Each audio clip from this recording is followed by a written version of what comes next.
अच्छी ठीक अच्छी इंटरनेट रे फेसबुक यूट्यूब इंस्टाग्राम सबुतर त्वचार जत्न रूपसज्जा तथा फिटनेस वीडियो भरपूर रही। सौंदर्यर परिभाषा कौन, पतला शरीर किपरि पाइबे, किपरि आकर्षणीय देखा जाई परिबे आदि प्रसंग रे वीडियो अनेकଙ୍କ उपरे नकारात्मक प्रभाव पकाई थाए। सेमानकर आत्मविश्वास प्रभावित हुए। तेणु जड़े जेमिति देखा जाउछंती ठीक अच्छे बोली भावना मनीष मनरे बलवत्तर कर रखा लगी एवं शरीर प्रति निरपेक्षता बा बॉडी न्यूट्रालिटी को जोर दि जाउछि।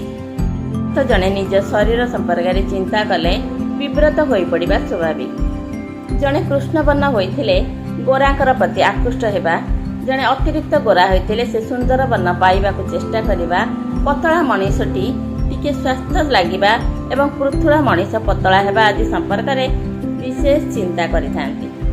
अनेक समय दिव्यांग एवं कौन असुस्थता कारण सौंदर्य हराई व्यक्ति मनरे भी निज शरीर को नहीं प्रश्न उठी थाए। एक सुंदर चेहरा पाइबापी संप्रति चर्चार विषय होइछि।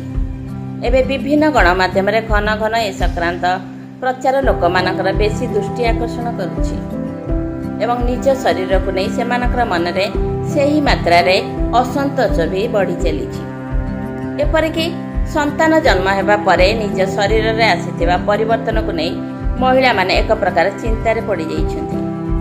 विशेषज्ञ कहवा अनुसार ए परिस्थिति रे निज शरीर को सकारात्मक रूप से ग्रहण करने जरूरी। क्षेत्र में बॉडी न्यूट्रालिटी बा शरीर प्रति निरपेक्षता अधिक मध्यम मार्ग होता है। बॉडी पॉजिटिविटी तुलन में एथिरे जड़े निज शरीर प्रत्येक भाग को भल पाती बोली स्पष्ट करिपारंती। For anxiety and women emotional wellness गवेषक अनुजाई बॉडी न्यूट्रालिटी अवधारण व्यक्ति को तांका शरीर कार्यावली को प्रशंसा करने लगी प्रोत्साहित करथाय। एमिति कि जड़े निज शरीर सृष्टि होइथिबा कुंचन दाग सह मध्य संतुष्ट रहिबा सह एहाको प्रशंसा करिपारंती। पई सम्मान एवं स्वीकृति पाइबा लगी एहा एक उपाय। असल रे बॉडी न्यूट्रालिटी बा शरीर निरपेक्षता अर्थ होउची शरीर को अधिक पसंद न करी किंबा शरीर गठन को घृणा न करी एहाको स्वीकार करिबा। यह एपरी एक मानसिकता होता है जहाँ शरीर उपस्थित प्रति ध्यान केंद्रित करने बदल में शरीर क्षमता एवं कार्य प्रति ध्यान देवा को प्रोत्साहित करिथाय। एथिरे शरीर को एपरी एक वाहन भावे ग्रहण करा जाय। जदि शरीर रूप रंग को नहीं केउठी किछि असंगति रही जाइछि तेबे सेतरु दृष्टि फेराई जीवनर मूल्यबोध तथा निजको भावनात्मक भावे सुदृढ़ सुंदर करने लगी सचेतन कराई थाए बॉडी न्यूट्रालिटी। एथिरे जड़े दैनंदिन काम सुचारू रूपे करने एवं विभिन्न दायित्व निर्वाह करने लगी शरीर रे सहयोग को प्रशंसा करने सह धन्यवाद देइथांती।